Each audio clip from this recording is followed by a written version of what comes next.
अस्सलाम वालेकुम। कराची में बैंकों से रकम निकलवाना शहरियों के लिए चैलेंज बन गया। डाकू दिन दहाड़े राह चलते शहरियों को लूटने लगे। अफसोसनाक खबर आ गई।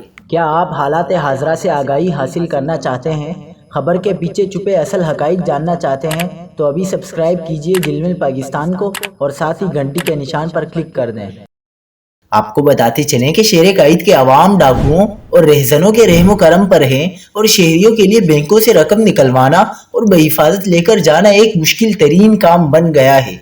डकैत राह चलते शहरियों को खुले आम लूट रहे हैं। न्यू टाउन और पापोश नगर में डकैती की दो मुख्तलिफ वारदातों में शहरी अपनी जमा पूंजी से महरूम हो गए। चार मीनार चौरंगी के करीब रकम लेकर चलने वाले शहरी को लूट लिया गया। डकैत वारदात करने के लिए बैंक से शहरी के पीछे पीछे आए। जिस शहरी के पास रकम थी उससे रकम छीनकर डाकू रफू चक्कर हो गए। पापोश नगर में भी बाप बेटे को लूट लिया गया। दो डाकुओं को बिला खौफ पैदल चलते हुए आते देखा जा सकता है। डकैतों ने बाइक पर आने वाले बाप बेटे को रोका। मुल्जिमान ने पहले मोटरसाइकिल छीनी, फिर शहरी को लूटा और वहां से फरार हो गए।